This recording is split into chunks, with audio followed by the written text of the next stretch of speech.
In this video, we're going to take a look at basic rigging. Now, when we talk about rigging, this is the art of adding controls to animate an object. Now, we can rig just about anything. It could be a car or it could be a character. Adding those controls makes animating easier. Very infrequently do we want to select the actual joint and apply animation to it. We'll typically add some extra control handle on top of it and move that control handle instead. Let's take a look at how we would do this up here at the crow's head. I'm going to select this NURBS circle that I've added, and I'm going to use this NURBS circle as a handle to move the joints of the crow. Let's just frame that up, and I'm going to take the NURBS circle and let's rotate it 90 degrees so that it's positioned a bit more upright there, but I'm going to lift that up as well, and I'll snap it to that top joint. That way I can see that handle very clearly, and it's not hidden within the character's geometry. I'll add an IK handle to the head, and for this we're going to add a simple handle. We'll use the single chain handle. We're already set up there, single chain solver. And we'll click the root and then the very top joint, and that SC handle is then added. Now, with the IK handle here, in order to move the head, I get transforms. Let's just undo that. But when I originally start, I have transforms on that IK handle. And this is another reason why we use a separate control. I'm going to select the circle and let's freeze the transforms on the NURBS circle.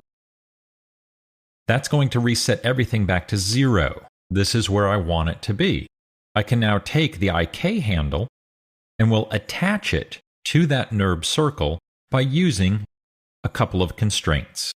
To add a constraint, I'm going to select my handle first, my NURBS circle handle that is. We've got two handles out here, so we're going to grab the NURBS circle control handle, and I'll hold Shift and then select the IK handle. Then we'll go to Constrain, and we'll add the very first constraint, a point constraint. Let's open those tool options there. The constraint axis we want to set to all, and by default it is. This way it will control it in all three axes. And then we have maintain offset. Now I'm going to go ahead and check this. However, there really shouldn't be an offset here at all since we've snapped it to the top joint. The IK handle also sits at the top joint. But I'm going to do it just as an extra precaution to make sure that that IK handle doesn't pop or move at all. We'll choose Add. And now when we have a constrained object, it will get highlighted in blue, and those channels do get locked out. I'll select just my control handle now for the head, and we'll hit W. And with that point constraint on there, it'll move the IK handle. Let's undo that, and let's add another one. I'll select my NURBS circle, hold Shift, select the IK handle, go to Constrain, and then we'll add an orientation constraint. This will control the rotation of that single chain IK handle. Again, I'm going to open the options. That maintain offset, we'll go ahead and check that. And now it becomes important because if you see here, the IK handle actually does have rotation value on it. This is because of the solver taking effect over that IK handle. So now it becomes critical that I maintain that offset. If I don't maintain the offset, the IK handle will flip. It will automatically rotate in order to match the rotation values of my control handle, which we know since we froze the transforms are set to 0. Therefore, the IK handle will snap to 0. This could, in effect, then take the crow's head and flip it around. We don't want that. So we'll maintain that offset. That'll prevent any movement there. And let's choose Add. Added nice and cleanly. I'll select the head handle. And now when I hit Rotate, I can then rotate, let's grab it in the middle here, that head. And then we can go to W and translate it in order to get our full range of motion.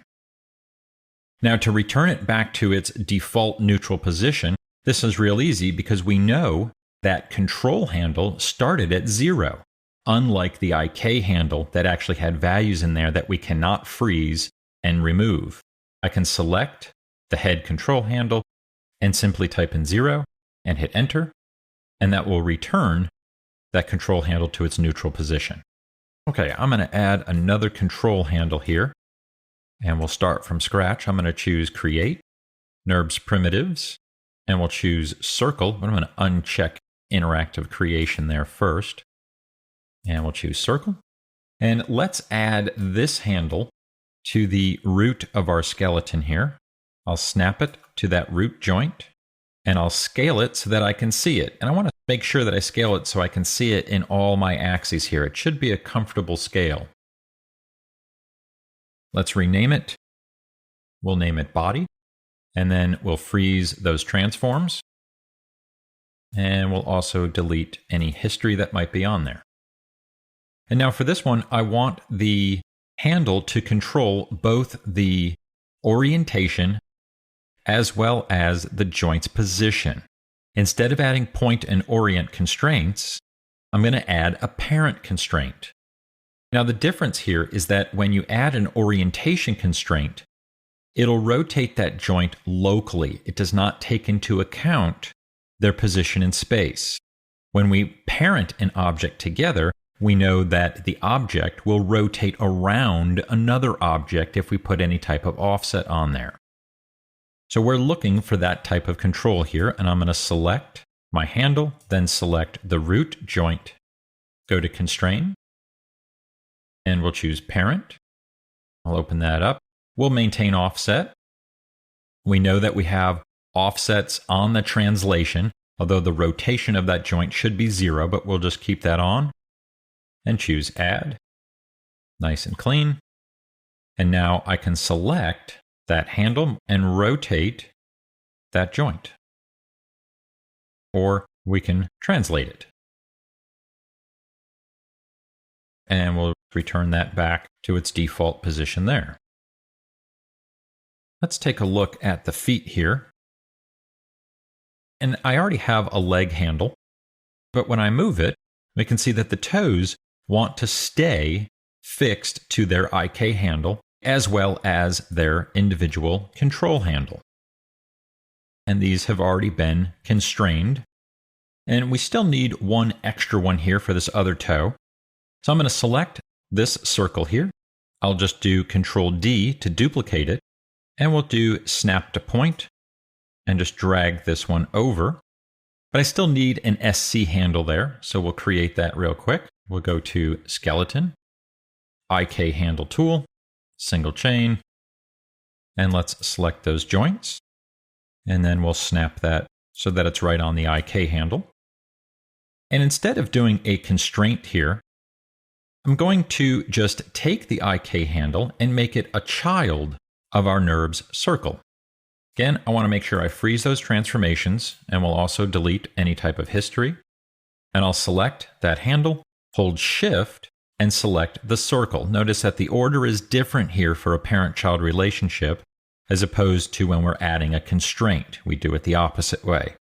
I'll hit P on the keyboard, and now that IK handle is now parented, and then I can move my NURBS circle to control the IK. We can do this same exact thing now to have the foot handle pull those toes up with it so that he's not clawing at the ground every time, as you can see that gets distorted, that we lift this leg up. So all I need to do is select the handles, being the NURBS circles. We'll grab all of those, and then I will hold Shift and select the leg handle last and hit P to parent that up. And now the foot and toes all move together. And let's just check our other leg over here, and we want to do the same thing. Now, if we're having a problem and we keep selecting a joint, we can turn the joint mask on so that we don't select those. It makes it a little bit easier to grab those. And let's parent all that up there. And now ultimately, I want to have just one single handle move all of the other handles. So I'll take all of these and parent them to this root handle. Now when I grab the root, I can move all of those handles right with it. It looks like we've got one little stray vertice out there. We can just select that and we'll hammer that guy into place. And then I can grab that root and just zero that to get it back into its neutral position.